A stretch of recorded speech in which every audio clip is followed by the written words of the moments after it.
The last couple of years, it's been pretty apparent that I need to lessen the weight of the load of the camera system that I have. I'm getting a little bit older. I've been shooting weddings for about 10 years now. And, you know, full frame cameras with big old lenses that, you know, they can weigh so much. Just getting the equipment to the venue and everything else, it can be a lot. You know, 2 full frame cameras, 3 speed lights, 70 to 200 equivalent, 24 to 70, an 85mm, 50mm, 35, 24, a 16 to 24. You know, these lenses, there's a lot of them. They are heavy. And I've started to notice over the last couple of years, you know, doing back-to-back weddings, it absolutely kicks my ass. After the second wedding, I am pretty much done for the next 3 days. My elbows, my wrists, that's probably the worst one out of all of them is the wrists. It's terrible. And it's not because of what you think. Knees, back, you know, neck, everything, to be fair. Wearing it, even if I keep most of the equipment in a camera bag on my back or a sling bag, I do feel it the next day in my neck and everything else. So basically, I'm moaning because I'm getting older. But as I've got older, I've realized I need to change my kit. I need to change the size of it. I need to change the weight of it where I can without losing or compromising on the quality that I'm used to, and without it affecting the end result that my clients are used to. I've worked with and on pretty much most camera systems, you know, you name it, Panasonic, Olympus with their Micro Four Thirds systems. I've done both of those. I've done APS-C with the Sony line, the 6000 series, Fujifilm, APS-C, Canon, Nikon and Sony full frame. Predominantly, I settled on Canon full frame system for quite a number of years. And then as soon as the A7 III came out, I pretty much wholesale got rid of everything to do with Canon and switched over to Sony since 2018. That is where I've been until last year. But that's a different video, which is on the channel somewhere. I'll post, it'll be down below and I'll post to the side the actual video explaining why I switched. So anyway, I've settled on the Nikon Z system. I'm currently being filmed by the Z6 Mark III. I have ordered a ZR, so that should be with me hopefully before Christmas. It'd be great if it is, a nice Christmas present for myself. And also I've been shooting on the Z8. I know I said I wanted to slim down the system, but a camera like this really is an amazing workhorse. I do quite a lot of corporate work. I do headshots as well as weddings and other bits and bobs, product photography, all that sort of stuff. So I needed a high resolution camera that can really capture all that stuff for me. So, you know, that was a bit of a non-negotiable for me, getting myself a high resolution, decent quality camera. Bit contradictory to what I'm saying, but you get the reason behind it. The Z6 III isn't too bad. It's not the lightest body, but it's not, you know, it's not the heaviest. I started to look at the lenses. Now, my favorite wedding lens of all time has probably got to be the Tamron 35 to 150, you know, zoom lens. This thing is absolutely stunning in nearly every single way. At the 35 end, it's not that sharp at f2. Put it on 2.8, it's perfect. I treat this as a 2.8 from 35 to 150, and the sharpness and the quality that comes out of this consistently blows my little socks off. This is an amazing lens. Again, it's a bit contradictory, but this one always goes with me absolutely everywhere. This is my get out of jail free card. This is my ever had to do the whole wedding on one lens. If you know, if you're on a beach, somewhere windy, somewhere sandy, you don't want to be taking lenses off and on the cameras, this is the one to get, and this will give you stunning results from the beginning of the day to the end of the day. Amazing lens. But anyway, apart from that, I really have been looking at ways to slim down my system. I've got the Sigma 24, 35 and 50mm f1.4 Nikon mount, which I use with the F to Z adapter, which again, they're really heavy, they're really bulky. The adapter's about as big as this 40 f2 and weighs about the same actually. Once that's on there, and then you've got the lens and all the weight is at the front, it's really front heavy. And that's where some of the pain in the wrist has actually come from. They're constantly holding the camera up and trying to counterbalance the front of it. It's really been taking its toll on me. So anyway, I'm waffling on. This led me to this lens, which I have purchased. I saw reviews online. I saw some written reviews, I saw some video reviews, and I saw some footage and some images from it. And I thought to myself, do you know what? If what they're saying is correct, this could be a lens that I could use to replace some of my other lenses, save some weight, save some bulk, save some size, and get a really interesting image out of it. So I decided to take a punt. I decided to pick one of these lenses up. I was lucky enough to find one just on a whim, looking on MPB, a Z mount version, for only £104, including delivery. And that lens is the TTArtisan 75 f2 prime lens. This This lens is built for the money. I believe its RRP is between 150 to 200 pounds, euros, dollars. You know, use your own conversion, but no more than the 200 sort of price range. And it fluctuates between 150 and 200, depending if there's a sale on or coupon discount or something like that.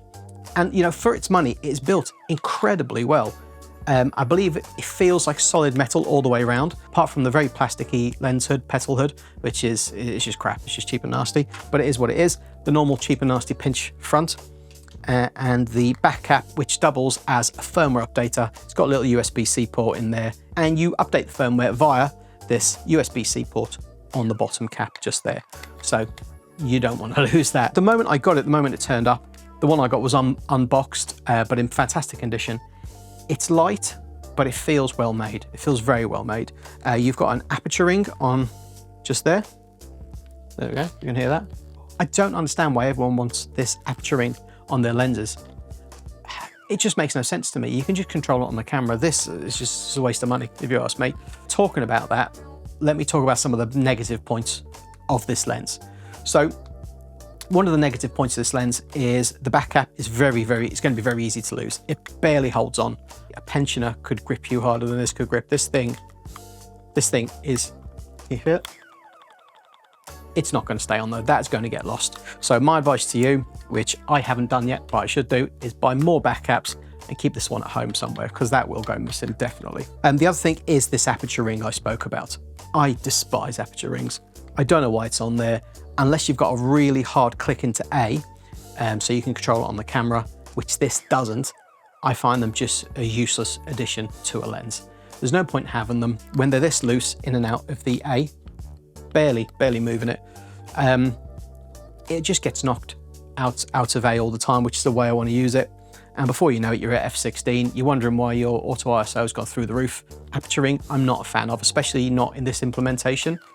It's just too loose, not fantastic. Another negative I found, as I've been going around doing my initial test shoots with it when I got it, and also trying it at a wedding, is it does have quite a lot of lens flare. Some of the lens flare is really nice, but even using the lens hood kind of can't save it from quite a washed out image if you get the sun directly through the center of the barrel. Flare is a really big issue with this, and it's probably where some of the saving has been had on the coatings of the lenses and the quality of the glass inside. That's probably where the money has been saved. Also, I found before I updated the firmware on this, the autofocus missed quite a lot. It was a 50-50 chance whether it would catch the eye of the person you were focusing on, or even the thing that was under the focus box. It would say it would confirm focus, but actually it hadn't. And this lens just couldn't focus on the eye. It kept catching the hair in front of the eye, catching the ear, or just the top of the eyebrow. It just missed it quite a lot of the time. And that did worry me. I thought I was going to have to get rid of this lens. I thought, what a pity. You know, it feels great, it's the right weight, it looks good, and when it nails the shot, the image is great. But if you can't nail a shot, there's no point in having it. And when I came to updating the firmware, I realized you can't update the firmware on a Mac with this lens and this lens cap. You just cannot update the firmware. It has a problem with data cables. Apparently you need to use a specific data cable. The chance of finding a data cable that will work with a Mac, they're like hen's teeth. So I had to wait until I was in front of a PC, actually borrow a friend's PC, and get them to update the firmware for me on this lens.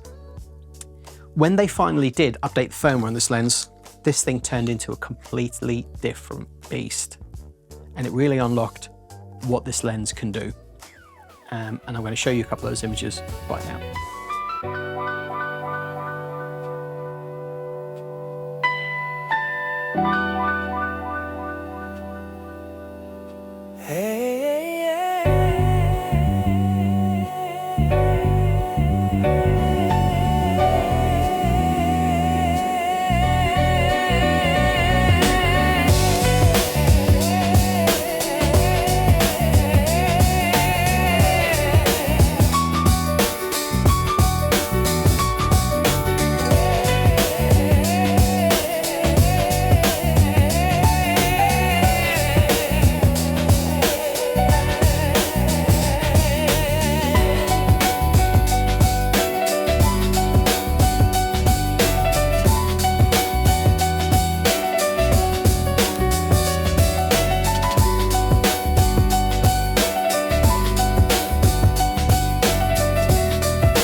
So those images were taken after I updated the firmware and taken on a day with the family when we took the dog for a walk, and also taken on a wedding that I was second shooting for a very good friend of mine. Yeah, I second shot for him for the day, and on that day I used the 75 f2 just to see what it can do. I didn't use it for the really important parts of the day. I used it for all the candid stuff, as you probably saw, just people enjoying themselves, mingling, having a chat, and it worked superb for that. As long as nothing crazy is happening, the lens nailed the shots 99% of the time and give me some of the nicest looking images I've had for a really long time. One thing that also surprised me as well is when I paired it with the Z8, the 45 megapixel Z8, I was amazed at how much of the sensor resolution it managed to resolve. Now I can't say, oh, 100% resolving all 45 megapixels on this sensor, but I can tell you that it is resolving enough of the detail from the sensor for me to seriously consider keeping it in my bag and taking it with me to every single wedding instead of a normal 85 f1.4, f1.8. It was fantastic. And it also made me cancel an order of the 85 f1.8 S-line Nikon that I had in a basket on Amazon ready to go. It was all based on, you know, what this lens was going to be like and what it was going to do for me. Whether I picked up the Nikon S-line f1.8. The 85mm f1.8S is going to be better than this in some regards. Build quality, I don't think it'll be better. I think we'll struggle to find that the Nikon's better. It might be, I might eat humble pie, but I doubt it. It will have better autofocus than this, being a native Nikon lens. You know, using the proprietary software that Nikon has for all their lenses and all their bits and bobs, it will autofocus better. At 1.8 and f2, it will be sharper than this lens. I've seen the test charts that 85mm f1.8 is tack sharp all across the frame, pretty much from 1.8. But the problem with that, and the problem I find with a lot of these ultra sharp lenses, is they look sterile. The images look stunningly sharp, and us as photographers will look at them and go, wow, look at all the detail we've managed to get out of this image. But as a client, I don't really think they'd be that interested. I think they want character and they want emotion and they want feeling in their images, even if that's a little bit of grain here and there, even if slightly out of focus here and there, even if the background has a weird kind of texture and swirl to the bokeh. Having just got married myself, I know I wanted that from my wedding photos. Even though it wasn't something I could put my finger on, looking through all my wedding photos, they were the ones I was drawn to. They were the ones that, you know, ended up being some of my favorites, the ones that had that character to it, that had that particular look to it. And this lens does give that to me. It gives that to my work. And I definitely will be keeping this in my bag. And, you know, after trying it on a couple more weddings, I think I may only have to take with me a couple of prime lenses, and then this big chonker 35 to 150 f2.8, f2 to 2.8, just as a little bit of a backup, or if I need the extra reach. But I'm really pleased to say that I think I've found a lens that will do exactly what I need, save me the weight, save me all the backache, the arm ache, the wrist ache, and everything else the next day, and give me image quality that I'm proud of and that my couples are happy with, really happy with. So yeah, not a very technical review. I'll list a couple of specs here kind of around me of what the lens is, size, weight, iris blades, you know, all that sort of stuff. I'm not a very technical reviewer.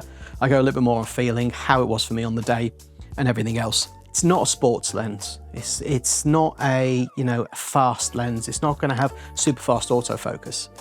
But we're not shooting sports in weddings. So the bride doesn't run down the aisle at full speed. If she did, it might be fun, but they normally don't. And this more than keeps up with the event. It more than keeps up with all the happenings in the day, from what I can see. I'm going to keep trying it, and fingers crossed, this is the one that will do everything I want. Small, neat, light, and save me the elbow ache, knee ache, back ache, neck ache, wrist ache that I've been getting as I get older with my wedding photography kit. There may be another lens that could take this one's crown. I have bought another one, it's on the way to me. That is the 85 f2 Evo from Viltrox. That should be with me hopefully before Christmas. And if I get it in time for my next wedding just before Christmas, I have a wedding on the 21st of December, I believe it is, maybe 22nd. I will take both and take some side-by-side images and show you guys the results. but it's gonna have to go some really to beat this. This is a great lens, and I'm really happy I bought it, and I can't believe I bought it for only £104. One of the best bargains I've ever got. If anything I've said has made sense to you, if you like my approach to reviewing equipment and things like this, consider liking and subscribing and leave me a little comment. Thanks for spending a bit of time with me. Wherever you are, I hope you're having a great day. I love your face. See you soon. Bye.